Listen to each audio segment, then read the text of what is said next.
કેમ છો બધા મજામાં હશો તેવી આશા અને શુભેચ્છાઓ। તમારા બધાનું સ્વાગત છે આપણી રેસીપીની ચેનલ સિલ્વર સ્પૂન હીરોઝ કિચનમાં। તો ચાલો આપણે આજે જોઈશું એક નવી વાનગી। આજે આપણે સહેજ પણ મેંદાનો ઉપયોગ નથી કરવાના એવા સરસ ઘઉંના લોટના નાચોસ બનાવીશું। તમે મસાલા પારા પણ કહી શકો, મસાલા શક્કરપારા પણ કહી શકો। તો તમને હું 2-3 તોડીને બતાવું। એકદમ ફટાફટ તૂટી જાય એવા, એકદમ સાવ સોફ્ટ, આમ કરકરા એવા આપણા આ નાચોસ અથવા તો પૂરી અથવા તો પારા બને છે। તો ચાલો ફ્રેન્ડ્સ જોઈ લઈએ ચટપટા મસાલા સાથે ટ્રિક્સ ટિપ્સ બધું, અને એકદમ પરફેક્ટ માપ સાથે આ રેસીપી જોવાના છીએ। તો ફ્રેન્ડ્સ પૂરો વિડીયો જોઈને જરૂરથી તમે પણ ઘરે ટ્રાય કરજો। તમારા બાળકોની લંચ બોક્સમાં અથવા તો સાંજના નાસ્તામાં અથવા તો ચા ભેગું મજા આવી જાય એવું સરસ આ નાસ્તો બને છે। તો આખો ડબ્બો ભરીને રેડી થશે। તો ચાલો આપણે જોઈ લઈએ એકદમ પરફેક્ટ એવી રેસીપી। સૌપ્રથમ આપણે આવી રીતે મોટું વાસણ લેશું અને તેની અંદર ઘઉંનો લોટ જે રોટલીનો હોય તે લેશું। તો આવી રીતે આપણે 3 કપ લીધેલા છે। પછી આપણે તેની અંદર ઉમેરીશું 1/4 કપ સૂજી, જે જાડો આવે છે તે લીધેલો છે। તમે રવો પણ લઈ શકો છો। આપણે તેની અંદર ઉમેરીશું આવી રીતે 1/4 કપ ઘીને મેં ઓગાળીને મીન્સ ગરમ કરીને લીધેલું છે। પછી આપણે એક નાની તપેલી લેશું અને તેની અંદર જે આપણે ઘી લીધું હતું તે જ 1/4 કપ લેશું અને તેની અંદર પાણી ઉમેરીશું। તો આપણે આવી રીતના 2 કપ પાણી ઉમેરવાનું છે।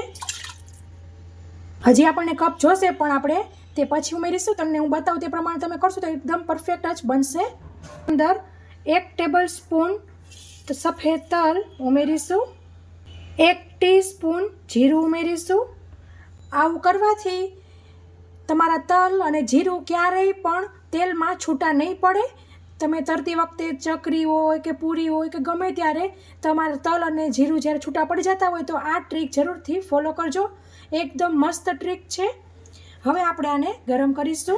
તો આપણે ગરમ સરસ થવા માંડ્યું છે પાણીને એકદમ સરસ ઉકાળવાનું છે જેથી તલ અને જીરું બફાઈ જાય। તો 1 મિનિટ માટે તમે ગરમ કરશો ને એટલે પાણી તરત જ ઉકળી જશે। નીચે ગેસ ઉપરથી ઉતાર લીધું છે અને આવી રીતના હલાવી લીધું છે, થોડીક વરાળ નીકળી જાય એટલે આપણે પાછો તેની અંદર 1/4 કપ ઉમેરી દેશું। તો આપણે ટોટલ 3 કપ આવી રીતે 1/4 જોશે, પણ 2 ગરમ કરવાનું ને છેલ્લે એક આપણે ઠંડુ આવી રીતના માટલાવાળું નાખી દેવાનું, જેથી આપણું પાણી પાછું ઠંડુ થઈ જાય। તો હવે આપણે આને સાઈડ ઉપર રાખીશું। હવે આપણે તેની અંદર મીઠું ઉમેરીશું। તો હું અહીં આવી રીતે 1/2 ટીસ્પૂન લઉં છું, સ્વાદ મુજબ લેવાનું। પછી આવી રીતે 1/2 ટીસ્પૂન હળદર લેશું, 1 ટીસ્પૂન લાલ મરચું, 1/2 ટીસ્પૂન ધાણા જીરું। તો હવે આપણે ચોખ્ખા હાથ વડે સરસ બધાને મિક્સ કરી લેશું। મિત્રો તમે આ માપથી કરશો એટલે તમારી જે આ રેસીપી છે એકદમ પરફેક્ટ જ બનશે। તો મિત્રો તમે જોઈ શકો છો સરસ મિક્સ થઈ ગયું છે, ને આમ કરો તો એકદમ મુઠ્ઠી પડતું મોણ દીધેલું છે આપણે। પછી આપણે આવી રીતે એકદમ થોડીક એવી કસૂરી મેથી લેશું, જેને આપણે આવી રીતે હાથેથી ભૂકો કરીને ઉમેરવી। જે કસૂરી મેથી લીધી છે તેનાથી ડબલ ફુદીનો લેશું અને તેને પણ આપણે આવી રીતે પાવડર કરીને મીન્સ હાથેથી મસળીને ઉમેરવાનો છે। જેમ આપણે મેથીને સુકવણી કરીએ છીએ તેવી જ રીતે ફુદીનાની કરવાની હોય છે। મેં એવી રીતે કરેલી છે। ફુદીનો ઉમેરવો બિલકુલ ઓપ્શનલ છે, ફ્લેવર માટે જ ઉમેરેલો છે। તમે માત્ર કસૂરી મેથીથી પણ કરી શકો છો। તો જે આપણે આ ગરમ પાણી પહેલાં કર્યું હતું તે ઉમેરી દઈશું અને સરસ લોટ હવે બાંધી લેશું। તો મિત્રો આપણે જે પાણી ઉમેર્યું તેમાં આટલો કઠણ લોટ બંધાશે, એટલે બિંદાસ 3 કપ જે આપણે રવાનો હોય તે ઉમેરી દેવો। તમે કોઈ પણ બાઉલ કે કપ સેટ કર્યો હોય તે પ્રમાણે તેનું 1/4। પછી આપણે આવી રીતના બંધાઈ જાય ને પછી આપણે ધીમે ધીમે પાણી ઉમેરીશું। લોટની ક્વોલિટી પર પણ આધાર રાખે, ક્યારેક 3 કપમાં પણ થઈ જાય, ક્યારેક આવી રીતના માથે થોડુંક પણ ઉમેરવું પડે। અને કઠણ જ લોટ બાંધવાનો છે આવો, તો હવે આપણને પાણીની જરૂર નહીં પડે।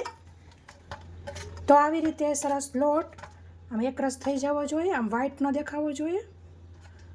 તો હવે આપણે તેને ઢાંકીને 10 મિનિટ માટે રહેવા દેશું. હવે આપણો લોટની 10 મિનિટ થાય ત્યાં સુધીમાં આપણે મસાલો રેડી કરી લઈશું. તો આવી રીતના 1 ટીસ્પૂન સંચર લેવું, 1 ટીસ્પૂન મરચું અને પાછી આપણે આવી રીતના અડધી ટીસ્પૂન લાલ મરચું ઉમેરીશું. બચાવ માટે બનાવતા હોય તો તમારે તે પ્રમાણે ઉમેરવું. મરચું અહીં કાશ્મીરી લાલ મરચું છે એટલે કાંઈ વાંધો નથી. પછી આપણે 1 ટીસ્પૂન ચાટ મસાલો ઉમેરીશું અને ત્રણેયને મિક્સ કરી લેવું. તો હવે આ મસાલાને આપણે પછી સાઈડ ઉપર રાખીશું.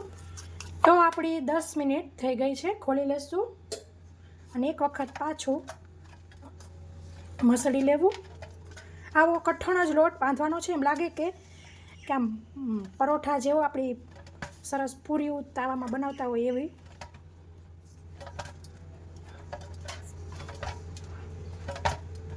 તો હવે આપણે લુવા કરી લઈશું.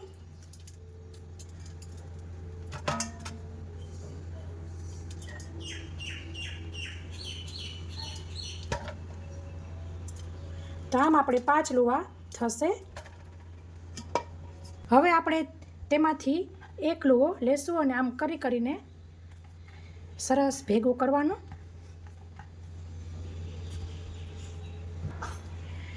હવે આપણે વણી લેશું.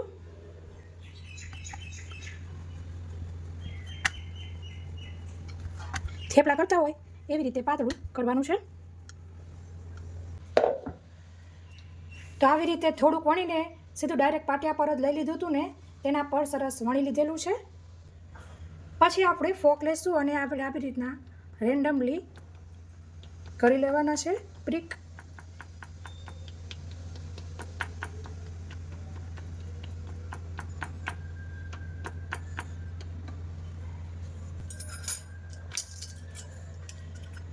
પછી આપણે ચોરસમાં કટ કરી લઈશું.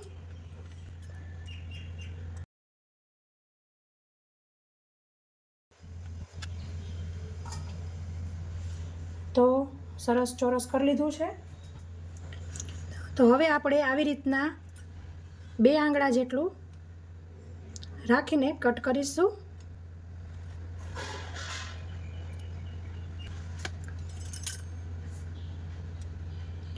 અને આમ આપણે ત્રિકોણ કરવાનું છે.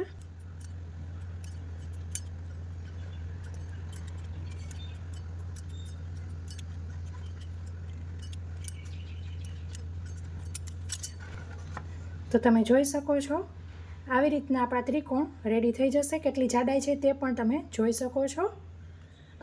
તો આમ આપણે થઈ ગયા છે એક બેચના. તો હવે તમને બીજી રીત પણ બતાવી દો કે ત્રિકોણમાં તમને જો વાર લાગતી હોય તો કેમનું કરવું તે. તો આપણે આવી રીતના ફરતી કોરા કિનારી કટ કરીને ચોરસ કરી લેવાનું છે અને પછી 1 આંગળાના માપનું કટ લગાવવાના છે. તો આવી રીતના કટ લગાવીને પછી બીજી બાજુ પણ 1 આંગળાવાળા જ ગેપ રાખવાનો છે અને કટ કરી લેશું. તો એકદમ મિની શક્કરપારા જેવો શેપ આવી જશે, તમે જોઈ શકો છો.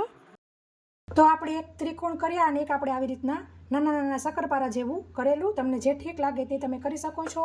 નાની પ્યાલી હોય, નાનું કટર હોય તો તમે તે પ્રમાણેના શેપ પણ કટ કરી શકો છો. તેલ હવે આપણું સરસ ગરમ થઈ ગયું છે, તળી લેશું. તો આપણે તેલ સરસ ગરમ થઈ ગયું છે તે ચેક કરી લેશું. તો આવી રીતના ઉપર આવી જાય એટલે થોડીક મીડિયમ ફ્લેમ કરી લેવી. પહેલાં આટલું સરસ તેલ ગરમ કરી લેવું, પછી મીડિયમ ફ્લેમ કરી લેવી અને આપણા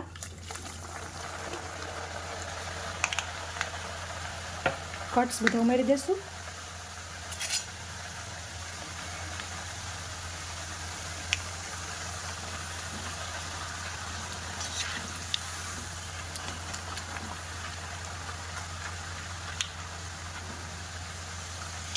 તમે હેલ્ધી બિંગોસ પણ કહી શકો છો.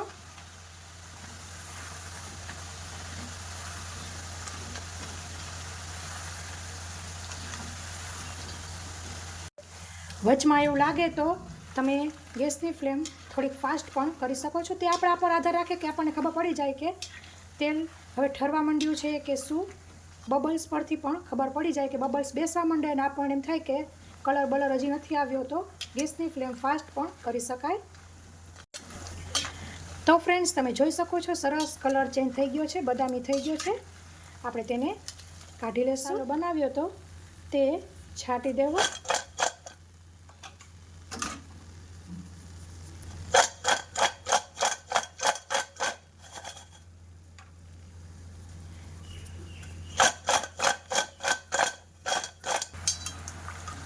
અને શક્કરપારાને પણ કાઢી લેશું.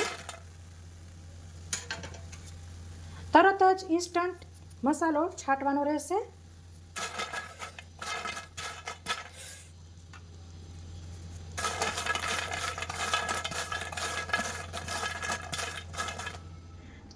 તો ફ્રેન્ડ્સ તૈયાર છે મસ્ત એવા આપણા ઘઉંના લોટના નાચોસ. એકદમ ટેસ્ટી, એકદમ કુરકુરા એવા આ બને છે. તો ફ્રેન્ડ્સ આશા રાખું છું કે તમને મારી રેસીપી જરૂરથી પસંદ આવી હશે. પસંદ આવી હોય તો લાઇક કરજો, તમારા ફ્રેન્ડ ઓર ફેમિલી સર્કલમાં શેર કરજો, જેથી તે લોકો પણ એકદમ ફટાફટ આવી રીતના નાસ્તો ઘરે બનાવી શકે. તો ફ્રેન્ડ્સ રેસીપીમાં આટલું જ. ફરી મળીશું એક નવી રેસીપી સાથે. ત્યાં સુધી આવજો. Thank you. બાય. જય શ્રી કૃષ્ણ.